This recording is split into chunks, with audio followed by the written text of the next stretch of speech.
یہ گریجولی ظلم ہوا ہے اس امت پہ۔ علماء کا جو ہے ہمارا طبقہ ہے جو لوگوں کو قرآن سے دور رکھ رہا ہے، میں تو یہی کہوں گا۔ اس کو سمجھ جائیں گے کہ میں کن کی طرف اشارہ کر رہا ہوں۔ ما سوائے یعلمون تعلمون کے کیا سمجھ آ رہی ہے ہمیں کہ عام بندہ قرآن کو ترجمے کے ساتھ پڑھے ہی نہیں، تو جب پڑھے گا نہیں تو اس کی شخصیت پہ کیسے وہ ظاہر ہو جائے گا؟ ان کا سورس آف انکم بن گیا دین۔ میرا اللہ مجھے دیکھ رہا ہے، میں اپنے اللہ کو دیکھ رہا ہوں اور میں اپنے اللہ سے ہم کلام ہوں۔ السلام علیکم، میرا نام ہے عمر حیات۔ آج ہم آپ کو ایک ایسی شخصیت سے ملوانے لائے ہیں جو کہ دین کو، دنیا کو ایک الگ نظر سے دیکھتے ہیں۔ آپ نے دیکھا ہے کہ لوگ نماز پڑھتے ہیں، جھوٹ نہیں چھوڑتے، نماز پڑھتے ہیں، دغا دینا نہیں چھوڑتے، لیکن یہ لوگوں کو اس معاملہ سے بالکل نکال کے ایک نئی سمت میں لے کے جا رہے ہیں۔ یہ دین کو اصل اس کی روح سے پیش کرنا چاہ رہے ہیں۔ آئیے ان سے ملتے ہیں اور ان سے بہت اچھی اچھی باتیں کرتے ہیں۔ ان کا وقت نکالنا یہ بھی ہمارے لیے ایک شرف ہے۔ آئیے ان سے ملتے ہیں۔ السلام علیکم جی۔ وعلیکم السلام۔ کیا حال چال ہے سر؟ الحمدللہ۔ سر آپ کا نائس نیم؟ محمد ظہیر۔ محمد ظہیر بھائی، پہلے تو ہم آپ کے بہت مشکور ہیں کہ آپ نے ہمیں ٹائم دیا۔ آپ بہت مصروف ہیں اور بڑی مصروفیت کے باوجود آپ نے ہمیں ٹائم دے دیا، یہ آپ کی بہت زیادہ نوازی۔ آج کل آپ نے دیکھا ہوگا کہ لوگ نماز تو پڑھ رہے ہیں، جھوٹ نہیں چھوڑ رہے، روزہ رکھ رہے ہیں، لیکن اس کا فرض نہیں ادا کر رہے۔ اس کے متعلق آپ کیا کہیں؟ جی عمر بھائی، آپ کا کویسچن ماشاءاللہ بہت اچھا ہے۔ اچانک سے نہیں ہوا، یہ گریجولی ظلم ہوا ہے اس امت پہ۔ ایک باقاعدہ علماء کا جو ہے ہمارا طبقہ ہے جو لوگوں کو قرآن سے دور رکھ رہا ہے، میں تو یہی کہوں گا۔ علم والے جو لوگ ہیں وہ اس چیز کو سمجھ جائیں گے کہ میں کن کی طرف اشارہ کر رہا ہوں۔ وہ سمجھ رہے ہیں کہ صرف ہمارا حق ہے قرآن کو پڑھنا، اور یہ جو ایک عام بندہ ہے وہ قرآن سے اس طرح سے فائدہ نہیں حاصل کر سکتا جو کسی سے سن کے کرے گا وہ۔ صحیح۔ تو سب سے پہلے تو یہ جو دوری ہے قرآن پاک کے ساتھ ایک عام بندے کی، یہ بہت زیادہ ڈسٹینس اختیار کر گئی ہے، وہ ختم ہونی چاہیے کہ عام بندے کو قرآن کو سمجھ کے پڑھنا چاہیے۔ جو کچھ آئمہ کے نزدیک بھی یہ غلط بات ہے، وہ کہتے ہیں کہ جی قرآن پاک پڑھنے کے لیے آپ کسی عالم کے پاس جائیں۔ اب عالم عام بندے کو میسر نہیں ہو، یا عام بندہ کیوں جائے گا جب اس کو یہ نہیں پتا چلے گا کہ میرے جو میں پڑھ رہا ہوں اس میں میں چاہ کیا رہا ہوں۔ صحیح ہے۔ میں کس چیز کو جا کے عالم کو بتاؤں کہ مجھے یہ ایڈریس کر دو۔ اب یہ تو نہیں ہو سکتا کہ ہر بندہ عالم کے پاس جائے، وہ کہے کہ یہ الف لام میم سے لے کے مجھے والناس تک آپ سکھا دیں۔ صحیح۔ لیکن جب ایک عام بندہ پڑھے گا، ایون کہ اس میں صحابہ اکرام رضوان اللہ تعالی علیہم اجمعین کی بھی اگزامپل ہے کہ بعض صحابہ جو تھے جب ان کو کوئی قرآن پاک کی وہ آیت پڑھتے تھے یا ان تک وہ قرآن پاک کی آیت پہنچتی تھی تو ان کو سمجھ نہیں تھی آتی، وہ جو ان میں ایکسپرٹ ہوتے تھے ان کے پاس جاتے تھے کہ اس کا معارف کیا ہے، اس کے میننگ کیا ہے۔ تو اسی طرح سے جب ایک عام بندہ پڑھے گا قرآن کو، تو آج کے دور میں جو سب سے بڑا ظلم ہے وہ یہی ہے کہ عام بندے کی قرآن سے دوری ہے۔ اور جو قرآن پڑھ رہا ہے، آپ دیکھیں گے جو ہمارے حفاظ کرام ہیں جو قرآن پاک حفظ کرتے ہیں، ان تک کو قرآن کے میننگ کا نہیں پتا ہوتا۔ ابھی ہمارے تراویحاں پڑھ رہے ہیں تو اس میں ما سوائے یعلمون تعلمون کے کیا سمجھ آ رہی ہے ہمیں؟ صحیح۔ یا ایک بندہ آگے کھڑا کر دیا ہم نے تو اس کو الف لام میم ذالک الکتاب لا ریب فیہ اس کے میننگ کا ہی نہیں پتا، بے شک وہ ایک رٹا لگا کے پڑھی جا رہا ہے۔ تو پہلی بات تو یہ ہے، یہاں سے ہمارے رہبانیت شروع ہو گئی۔ رہبانیت کا دروازہ ہم نے کھول دیا جو اسلام نے آ کے بند کیا تھا، کہ آپ نے ذکر بھی ہم نے اس کو ہی بنا دیا کہ چند لفظ آپ نے پڑھنے، ان کو ہم نے اسم اعظم کا کسی کو نام دے دیا، کسی کو کس چیز کا نام دیا، یہ آپ پڑھو گے تو یہ فائدہ دیں گے، لیکن وہ آپ کی شخصیت پہ انفارچونیٹلی نہیں ظاہر ہوتے۔ جیسے آپ نے نماز کا ذکر کیا کہ نماز لوگ پڑھ رہے ہیں اور بہت اچھے طریقے سے، بظاہر وہ لگتا ہے بڑی خشیت کے ساتھ نماز ادا کر رہا ہے، لیکن آپ دیکھیں گے کہ وہ اس کی شخصیت پہ ظاہر نہیں ہوتی کہ جب اس کا کوئی دنیاوی معاملہ اس کو پیش آتا ہے تو وہ فوری نفس کا بندہ بن جاتا ہے، وہی بندہ جو ایک 5 وقت کی نماز پڑھنے والا ہے۔ میرے تو مشاہدات میں مطلب یہاں تک آیا ہے کہ سفید داڑھی والے جو ہیں جن کو ایک عمر گزر گئی ہے 50-60 سال سے وہ نماز پڑھ رہا ہے، ایون کہ اسی حالت میں وہ بندہ اس دنیا سے چلا جاتا ہے کہ وہ اللہ اکبر کے بعد ثنا ہے، اس کو ان کے میننگ کا ہی نہیں پتا۔ 70 سال اس نے گزار دیا نماز پڑھنے میں، نہ اس سے کوئی لے کے آیا اس طرف، کیونکہ ہمارے ممبر پہ یہ باقاعدہ اس چیز کا ریزسٹ کیا جاتا ہے کہ عام بندہ قرآن کو ترجمے کے ساتھ پڑھے ہی نہیں، تو جب پڑھے گا نہیں تو اس کی شخصیت پہ کیسے وہ ظاہر ہو جائے گا؟ صحیح جبکہ قرآن تو کہہ رہا ہے وَلَوْ أَنزَلْنَا هَذَا الْقُرْآنَ عَلَى جَبَلٍ لَرَأَيْتَهُ خَاشِعًا مُتَصَدِّعًا مِنْ خَشْيَةِ اللَّهِ، اگر ہم یہ قرآن کسی پہاڑ پر اتارتے تو ضرور تم اسے جھکا ہوا اللہ کے خوف سے پاش پاش دیکھتے، اور ہم یہ مثالیں لوگوں کے لیے بیان فرماتے ہیں تاکہ وہ سوچیں۔ تو جب ایک عام انسان پہ قرآن جو ہے وہ مطلب چند آیتیں بھی اس کی وہ سمجھ کے پڑھ لے گا تو ڈیفینیٹلی اس کی شخصیت جو ہے وہ چینج۔ اچھا، میں چھوٹا سا ایک آپ سے کویشچن کرتا ہوں، آپ نے بڑی اچھی بات کی، اور یہ معاشرے میں بے شک اسی طرح چل رہا ہے کہ ایک عام بندے کو عالم میسر نہیں۔ فار ایگزامپل اگر کوئی ریڑھی والا ہے، اگر وہ اس میں دل لگی کرنا چاہے کہ میں اس کو سمجھ کے پڑھوں، تو اس کے لیے اس کو وساست چاہیے ہوگی کسی عالم کی، کہ وہ اس سے ملے، وہ وہاں سے رہنمائی لے۔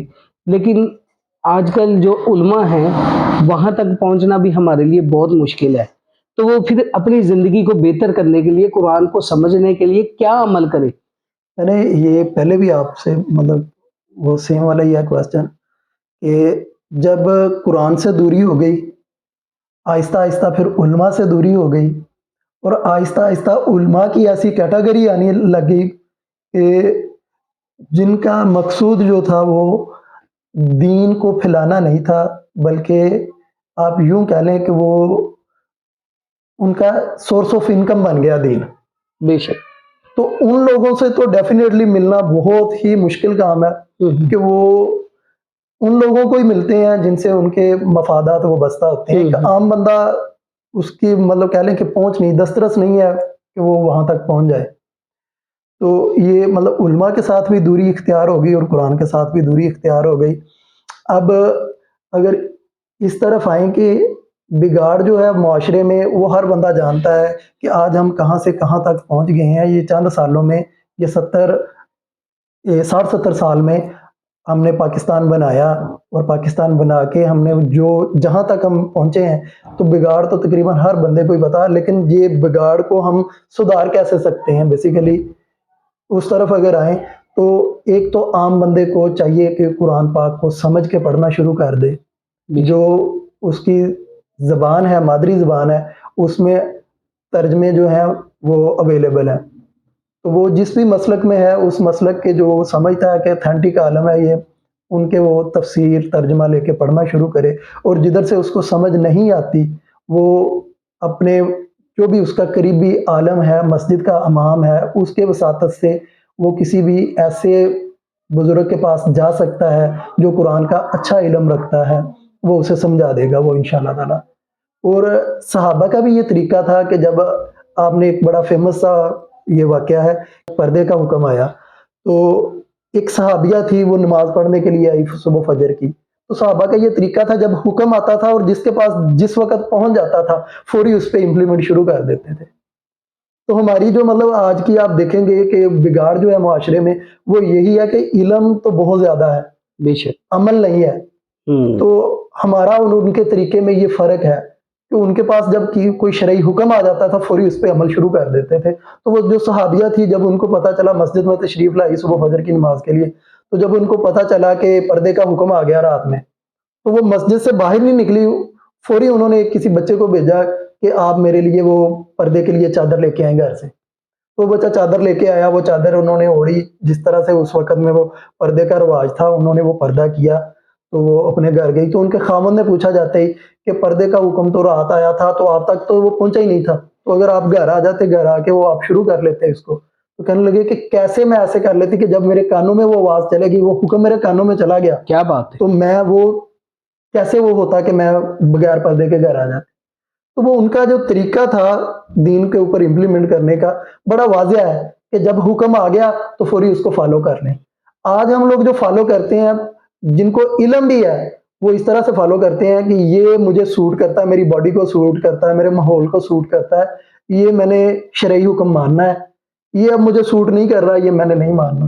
بے شک تو ایسا ہی ہے۔ جو معاشرے میں رواج بن چکی ہے چیز، آپ دیکھیں گے علمی حلقوں میں بھی بیٹھ کے تکرار ہے، وہ ایک دوسرے کے ساتھ اچھی سے اچھی گفتگو آپ کو سنائیں گے، لیکن اچھے سے اچھا عمل کر کے دکھانے والے کم لوگ رہ گئے ہیں، بے شک جس کی بڑی وجہ اچھی بات سے کی۔ بے شک آج کل میں دیکھ رہا ہوں کہ معاشرے میں یہی بات چل رہی ہے کہ لوگ زیادہ نا بحث کرنے کو زیادہ ترجیح دیتے ہیں، یہ کہتے ہیں کہ مجھے دین زیادہ آتا ہے، مجھے دین کا زیادہ پتہ ہے، مجھے دین، لیکن جب امپلیمنٹ کی بات آتی ہے تو وہ ہم دیکھتے ہیں کہ 100 میں سے 10 بندے بمشکل نکلتے ہیں۔ بالکل امپلیمنٹ کی اگر آپ بات کریں گے تو امپلیمنٹ آپ دیکھیں گے کہ جدھر مذہبی حلقے ہیں یا ایسے حلقے جو دنیاوی علم پہ بھی عبور رکھتے ہیں، دینی علم پہ بھی عبور رکھتے ہیں، جب اس گیدرنگ میں آپ بیٹھتے ہیں تو بڑی اچھی گفتگو کر رہے ہوتے ہیں، ایک دوسرے سے بڑھ چڑھ کے وہ اچھی گفتگو سنا رہے ہوتے ہیں، لیکن اس میں اگر آپ دیکھیں گے کہ جب نماز کا ٹائم ہوتا ہے تو بہت کم حلقے ہیں کہ ان میں یہ بھی آواز آئے کہ یار نماز کا ٹائم ہو گیا، اب نماز کا اہتمام کر لے، بلکہ وہ اپنی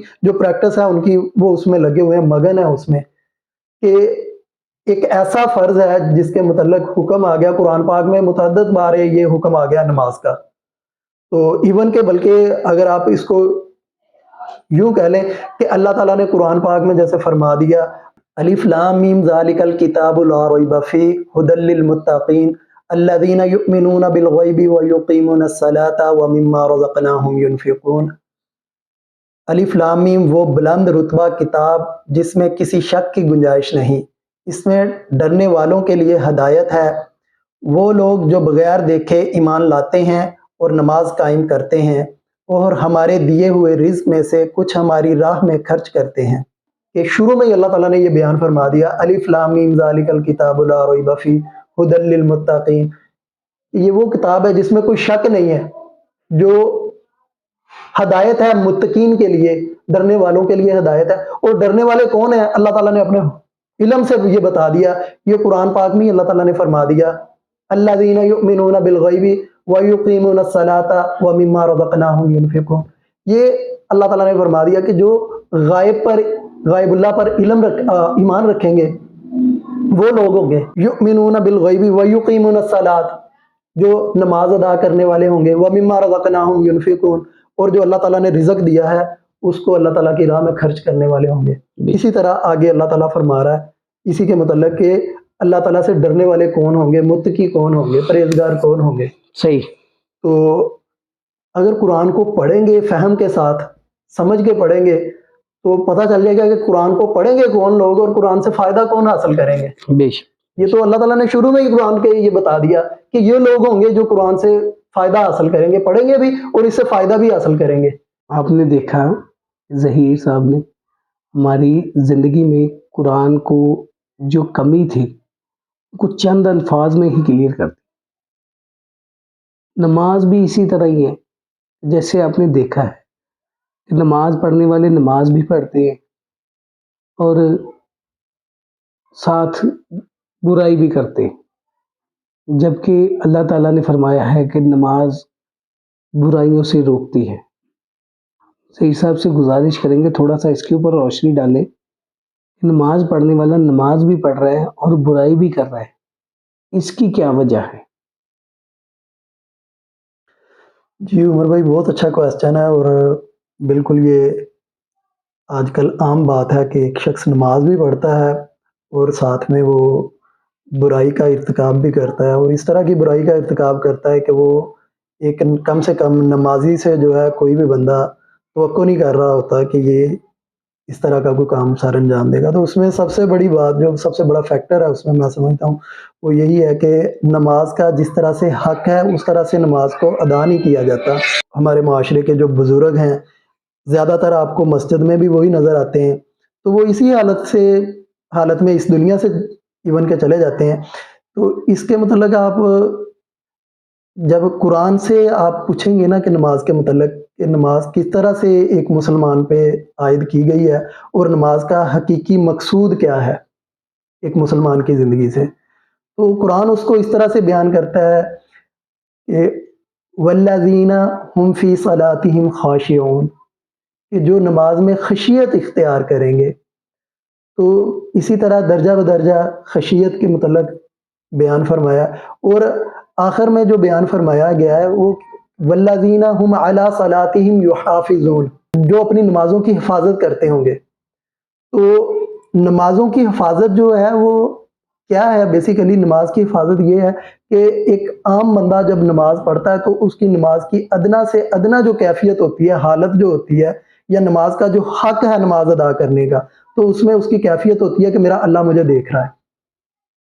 جو کمال حالت ہے نماز کی، وہ گریجولی اس تک پہنچتا ہے بندہ، تو کمال حالت جو ہے وہ یہ ہے کہ میرا اللہ مجھے دیکھ رہا ہے، میں اپنے اللہ کو دیکھ رہا ہوں اور میں اپنے اللہ سے ہم کلام ہوں۔ یہ کمال حالت ہے نماز کی۔ تو جو ادنا حالت ہے وہ تو ہر بندے پہ ہی ہے، اگر وہ اس کو برقرار رکھے گا، خشیت اختیار کرے گا، تو وہ یہ اس کی حالت ہونی چاہیے کہ میرا اللہ مجھے دیکھ رہا ہے۔ تو جو اگلی میں نے آیت پڑھی تھی والذین هم علی صلاتہم یحافظون، کہ جو اس کی حفاظت بھی کرے گا، اس حالت کی حفاظت بھی کرے گا، تو وہ ہماری روزمرہ کی زندگی کی پریکٹس ہے۔ جب ہم روزمرہ میں زندگی میں کام کرتے ہیں تو کوئی بھی ہم جب غیر شرعی فعل کریں گے تو اس میں یہ ہماری ادنا سے ادنا کیفیت جو ہے، یہ حالت ہماری ہوگی کہ میرا اللہ مجھے دیکھ رہا ہے، تو ڈیفینیٹلی وہ نمازی پہ اثر انداز ہوگی وہ والی حالت، تو وہ اس سے رک جائے گا، وہ اس سے باز رہے گا، وہ یقیناً وہ حرکت نہیں کرے گا۔ جیسے کہ کوئی لین دین کا معاملہ ہے یا کوئی ایسا اچانک واقعہ پیش آ جاتا ہے کہ کوئی آ کے اس کو ہٹ بھی کر دیتا ہے اور ساتھ میں اس سے وہ گالی گلوچ بھی وہ کرنا شروع کر دیتا ہے، تو وہ اگر نمازی ہوگا، نماز والی حالت جو ہے اس نے اس کو سنبھال کے رکھا ہوگا، جیسے قرآن اس کا حکم دے رہا ہے باقاعدہ کہ والذین هم علی صلاتہم یحافظون، کہ جو اپنی نمازوں کی حفاظت کرتے ہوں گے اور اس کی کیفیت جو ہے اس کی حفاظت کرتے ہوں گے، تو وہ یقیناً اس کے ساتھ معاملہ قرآن والا ہی کرے گا۔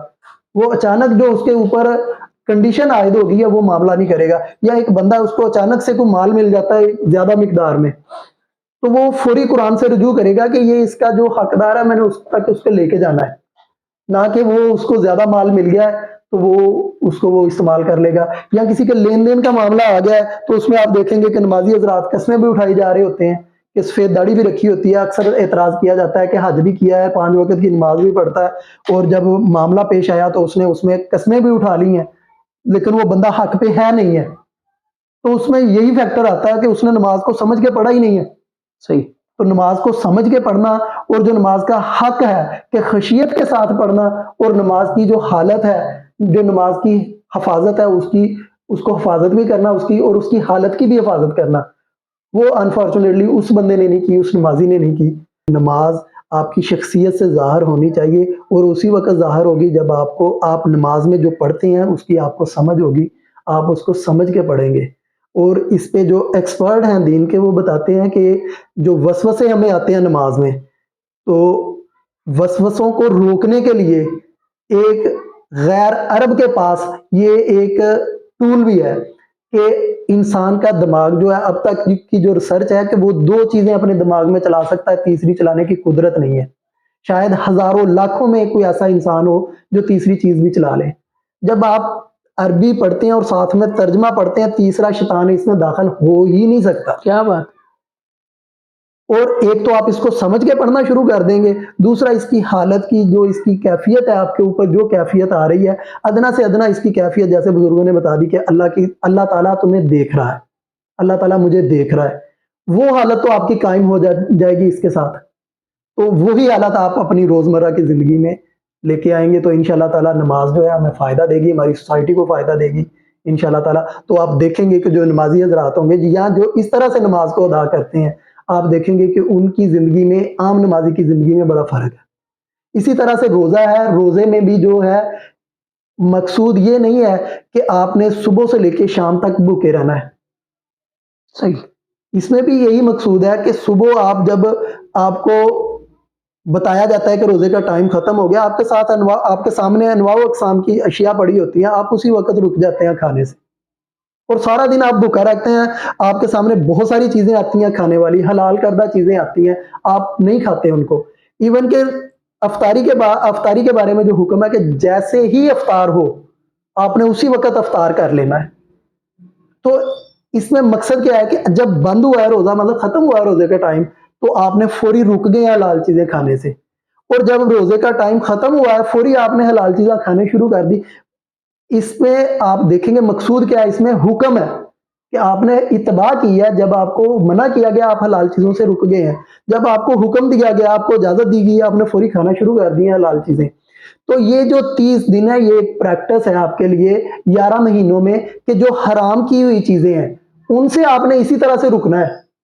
کیا بات نہ کہ اس میں اگر بھوک مقصود ہوتی تو اللہ تعالیٰ کے رسول صلی اللہ علیہ وسلم روزے رکھتے تھے، جیسے آپ صلی اللہ علیہ وسلم کا طریقہ تھا کہ آپ کچھ روزے آپ نے ایسے بھی رکھے کہ آپ نے افطاری کی نہیں، پھر روزہ جاری ہو گیا دوسرا. تو لیکن یہ عام مسلمان کے لیے حکم نہیں ہے، ہے. وہ اللہ اور اللہ تعالیٰ کے رسول کا معاملہ، وہ اس پہ اللہ تعالیٰ کے رسول نے باقاعدہ بتایا کہ آپ نے روزے کا جو آپ کے اوپر ٹائم مقرر کر دیا گیا اس ٹائم میں آپ نے روزہ رکھ لینا ہے، اس ٹائم میں آپ نے افطار کر دینا روزہ. صحیح. تو مقصود کیا ہو گیا؟ حکم ہو گیا مقصود. اگر مقصود ہوتا بھوک تو پھر ڈیفینیٹلی ایسے ہوتا کہ افطاری کے بعد جو بندہ افطاری نہیں کرے گا، مسلسل روزہ رکھی جائے گا، وہ تقوی والا ہوگا، وہ پرہیزگار ہوگا. مومن کے اوپر نماز جو ہے مقررہ وقت کے اوپر فرض کر دی گئی ہے. تو مقررہ وقت کے اوپر اس نے نماز پڑھنے کا جو فرض کا ادھر لفظ ہے وہ بھی فرضیت یہی ہے کہ آپ کے اوپر وہ حالت فرض کر دی گئی ہوئی ہے، یہ ان 5 ٹائموں کے لیے. اب ان 5 ٹائموں پہ حالت کو، وہ نماز کو فرض کرنے کا ایک مقصد ہے کہ وہ آپ کی جو باقی ہے 23 گھنٹے 30 منٹ کی زندگی ہے اس کے اوپر آپ نے یہ والی حالت رکھنی ہے نماز والی کہ میرا اللہ مجھے دیکھ رہا ہے. ادنا سے ادنا حالت ہے یہ. تو اسی طرح روزے کا معاملہ ہے کہ روزے والی حالت جو ہے وہ آپ نے 11 ماہ میں اپنے اوپر رکھنی ہے. تو میں سمجھتا ہوں کہ شاید میں نے اس سوال کا آپ کا جواب دے دیا. آپ نے دیکھا ظہیر صاحب نے اتنی پیاری خوبصورت باتیں کی ہیں نماز کے، روزے کے، قرآن کے متعلق، جو شاید ہی آج تک کسی عالم سے ہم نے سنی ہو.